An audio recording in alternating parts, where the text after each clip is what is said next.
ابو لہب اور ابو جہل کون تھے؟ عام طور پر ابو لہب اور ابو جہل دونوں کو حضور صلی اللہ علیہ وسلم کا چچا مانا جاتا ہے، جبکہ ایسا ہرگز نہیں تھا، کیونکہ ابو جہل حضور صلی اللہ علیہ وسلم کا ہمسایہ تھا اور رشتے میں وہ نبی کریم صلی اللہ علیہ وسلم کی والدہ حضرت آمنہ۔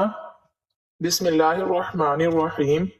ابو جہل کا اصل نام عمر بن ہشام اور کنیت ابو الحکم تھی، جس کی وجہ سے وہ عرب میں ابو الحکم کے نام سے جانا جاتا تھا۔ رشتے میں حضرت عمر رضی اللہ تعالی عنہ کا ماموں اور اسلام کے عظیم سپہ سالار حضرت خالد بن ولید رضی اللہ تعالی عنہ کا چچا تھا۔ عام لوگوں کا خیال ہے کہ ابو جہل کو یہ نام اسلام نے کم علمی اور ناخواندگی کی وجہ سے دیا تھا، جو کہ بالکل غلط ہے۔ ابو الحکم کا مطلب ہے علم و حکمت کا بادشاہ۔ وہ کئی گھنٹے بڑی لمبی تقریریں کیا کرتا تھا، شاعری بھی خوب جانتا تھا اور اپنے دور میں خانہ کعبہ کا متولی بھی تھا۔ میلے اور محفلیں کروایا کرتا تھا اور خانہ کعبہ کی تعمیر و توسیع میں بھی بڑھ چڑھ کر حصہ لیتا تھا۔ عرب کے لوگ دور دراز علاقوں سے لمبی مسافتیں طے کر کے اس کی تقریریں سننے آیا کرتے۔ ایک دن خانہ کعبہ کی دیوار سے ٹیک لگا کر بیٹھا تھا کہ ایک سیدھے سادے دیہاتی کا وہاں سے گزر ہوا، جس نے کہا کہ صاحب اگر اجازت ہو تو ایک بات پوچھوں، مگر آپ وعدہ کریں کہ سچ بولیں گے اور میرے سوال کے جواب میں کوئی ڈنڈی نہیں ماریں گے۔ جواب میں ابو جہل نے دیہاتی سے کہا کہ پاگل ہو گئے ہو، دیکھتے نہیں میں کتنی پاک اور متبرک جگہ بیٹھا ہوں، اسی جگہ بھلا کوئی جھوٹ بول سکتا ہے؟ پوچھو کیا پوچھتے ہو۔ دیہاتی نے کہا اے ابو الحکم، محمد بن عبداللہ صلی اللہ علیہ وسلم کے بارے میں آپ کا کیا خیال ہے؟ دیہاتی کی زبان سے یہ غیر متوقع سوال سن کر ابو جہل تل ملا اٹھا اور اسے کہنے لگا او ظالم، اس پاک جگہ تم کو یہ سوال نہیں پوچھنا چاہیے تھا۔ جس کے جواب میں دیہاتی نے کہا کہ میں نے اسی لیے اس جگہ کا انتخاب کیا ہے کہ یہاں کوئی جھوٹ بولنے کی جسارت نہیں کر سکتا۔ حیرانگی اور پریشانی کے آثار اس کے چہرے پر عیاں ہو گئے اور بھرائی ہوئی آواز کے ساتھ دیہاتی سے کہا سن، آسمانوں کے رب کی قسم، اس نیلی چھت کے نیچے اور اللہ کی زمین پر محمد بن عبداللہ صلی اللہ علیہ وسلم جیسا سچا اور راست باز آج تک نہ پیدا ہوا ہے نہ ہوگا۔ وہ خود بھی سچا، اس کی نبوت بھی سچی، اس کا دین بھی سچا، اور چشمہ فلک نے اس جیسا صادق اور امین آج تک نہیں دیکھا۔ دیہاتی نے حیران ہو کر کہا جناب، اگر ایسی بات ہے تو کیوں نہ چل کر ان کی بیعت کر لی جائے اور جو دعوت وہ دے رہی ہیں اسے قبول کر لیا جائے۔ جس کے جواب میں ابو الحکم نے وہ بات کہی جس نے اسے ابو جہل بنا دیا۔ کہنے لگا تیری ماں تجھ کو روئے، کبھی ان کی محفل میں جا کر دیکھو، وہاں تو عالم یہ ہے کہ کئی دن پیٹ پر پتھر باندھنا پڑتا ہے، اور اطاعت و فرما برداری کا یہ عالم ہے کہ ان کے ماننے والے ان کے وضو کا پانی زمین پر نہیں گرنے دیتے بلکہ اپنے کپڑوں سے مل لیتے ہیں اور ان کا پسینہ بوتلوں میں ڈال کر محفوظ کر لیتے ہیں۔ ان کی محفل میں آقا و غلام کی بھی کوئی تمیز نہیں، سب برابر سمجھے جاتے ہیں، جبکہ تم کو معلوم ہے میں قریش کا ایک مانا اور جانا ہوا سردار ہوں۔ لوگ میری قدم بوسی کرنے کے لیے طول و عرض سے میرے آستانے پر حاضری دیتے آتے ہیں، اپنا مال و متاع عطا نذرانے کے طور پر پیش کرتے ہیں، اور کوئی غلام میرے سامنے بیٹھنے کی جرات نہیں کرتا۔ تو تمہارا کیا خیال ہے میں یہ جاہ و حشمت، یہ شان و شوکت قربان کر کے ان کے قدموں میں جا بیٹھوں؟ یہ وہ جواب تھا جو ابو جہل کے اس مائنڈ سیٹ کی عکاسی کرتا ہے جس سے اسلام جہالت کا نام دیتا ہے کہ دوسرے کی بات کو سننے سے ہی اکثر انکار کر دینا چاہیے، اس کا دعویٰ اور دلیل کتنے ہی وزندار اور حقیقت پسندانہ کیوں نہ ہو۔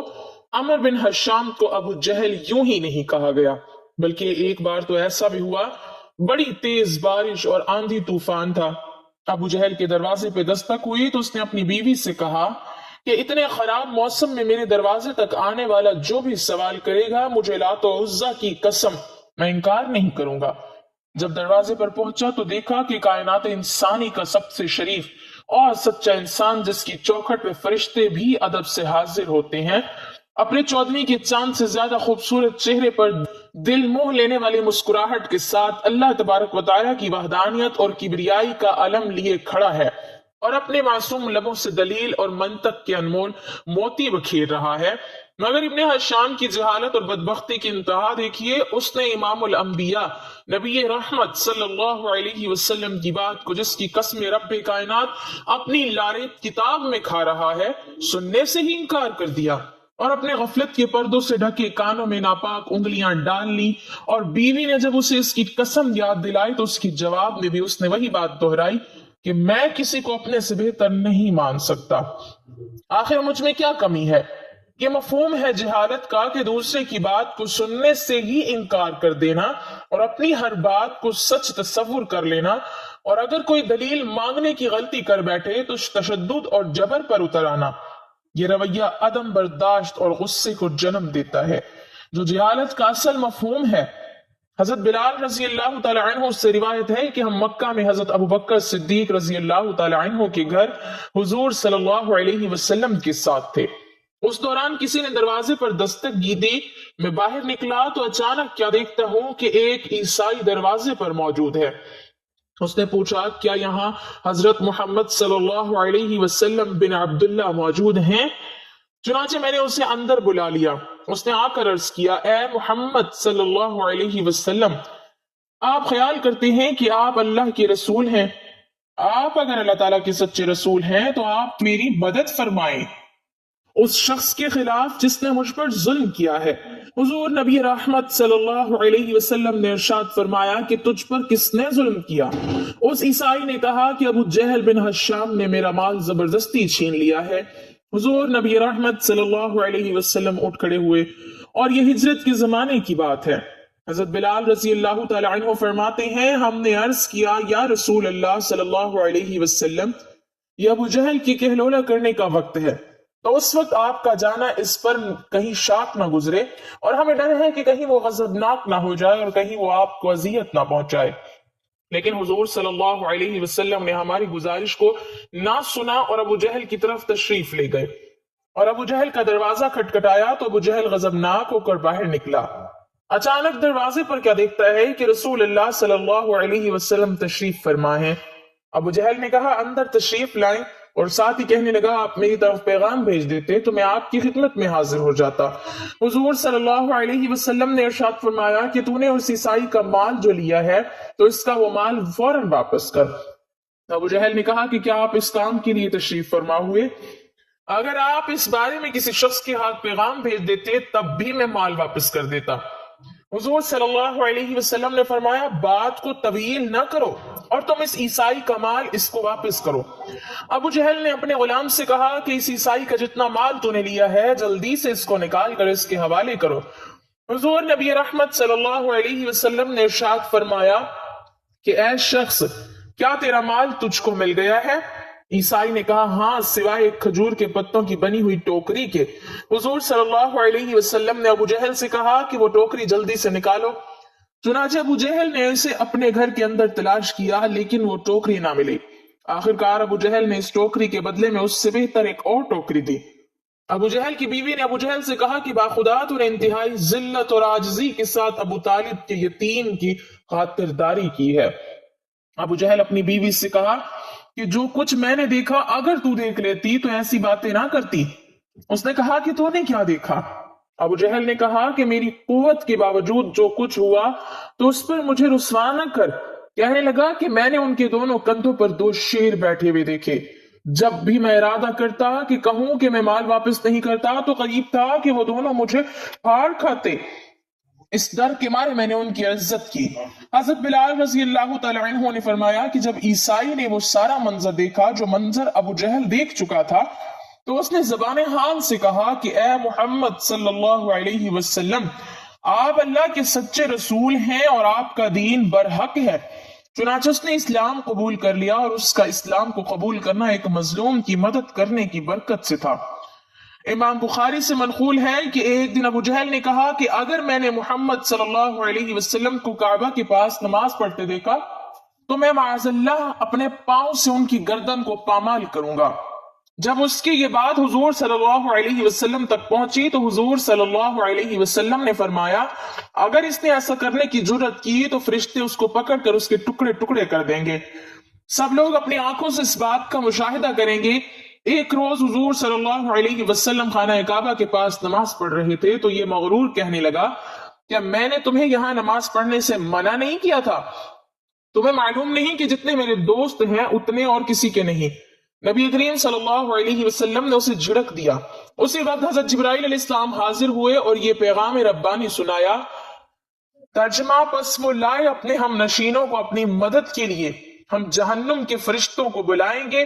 حضرت جبرائیل علیہ السلام نے کہا، اللہ کی قسم اگر اس نے اپنے دوستوں کو بلایا تو اس وقت عذاب کے فرشتے اسے پکڑ لیں گے۔ ایک روز پھر اس بدبخت نے حضور صلی اللہ علیہ وسلم کو نماز پڑھتے دیکھا تو بکنے لگا کہ کیا تمہارے سامنے محمد صلی اللہ علیہ وسلم اپنے چہرے کو معاذ اللہ خاک آلود کرتا ہے، یعنی سجدہ کرتا ہے؟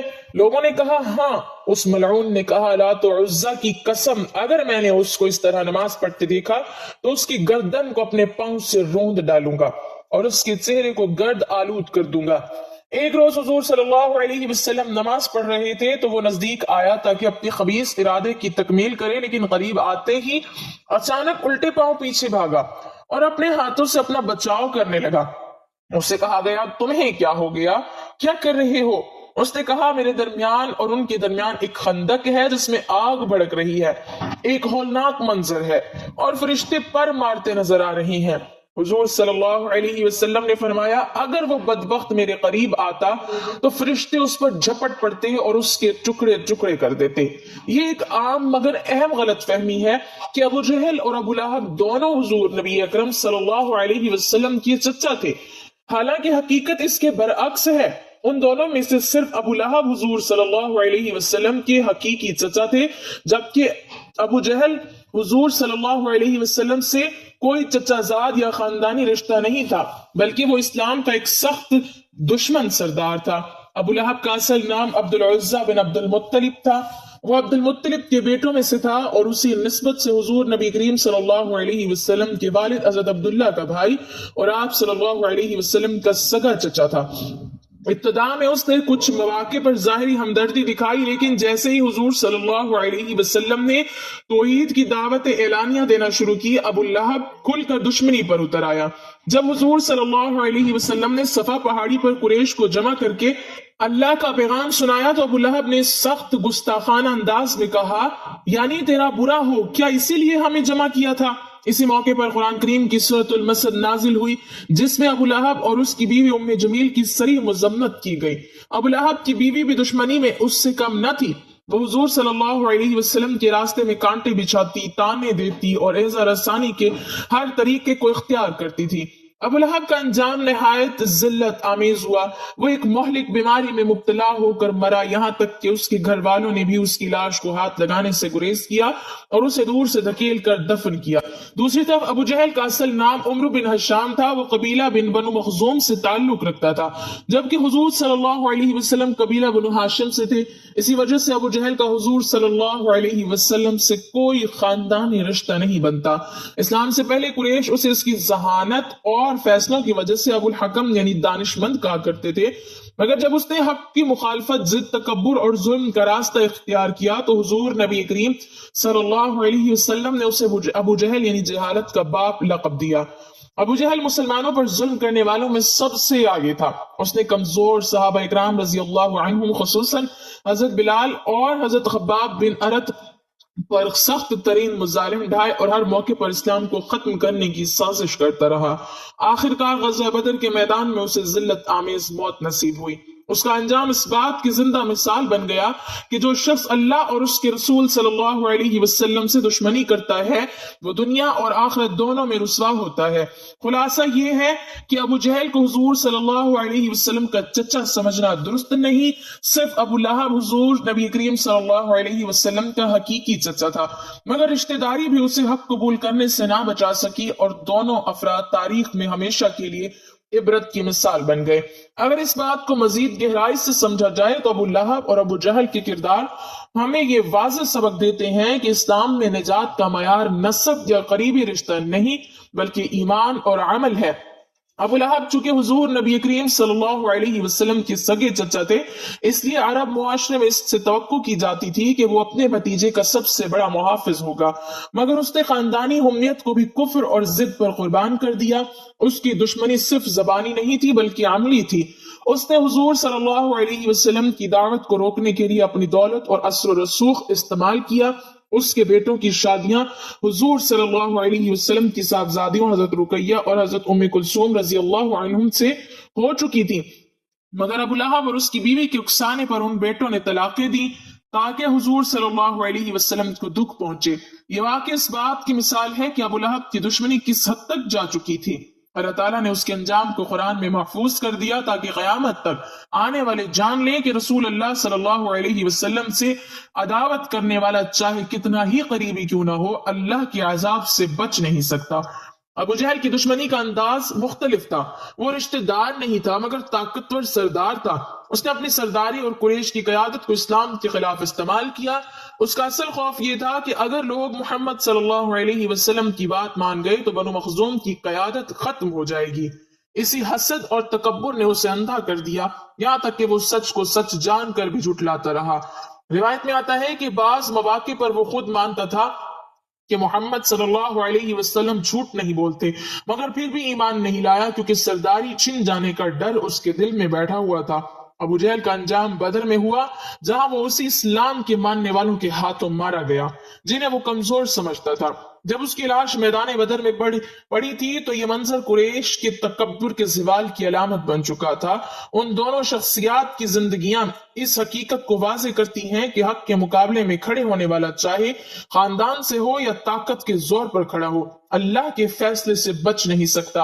اور یہ بھی کہ نبی کریم صلی اللہ علیہ وسلم کا رشتہ دار ہونا بھی نجات کی ضمانت نہیں، بلکہ اصل کامیابی ایمان، اطاعت اور عاجزی میں ہے۔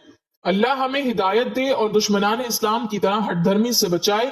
اللہ تعالیٰ ہمیں ابو جہل جیسی سرکشی سے بچنے اور رسول اللہ صلی اللہ علیہ وسلم کی اطاعت کرنے کی توفیق عطا فرمائے، آمین۔ ناظرین، کمنٹ باکس میں اللہ تعالیٰ کے 99 ناموں میں سے ایک نام ضرور ٹائپ کریں۔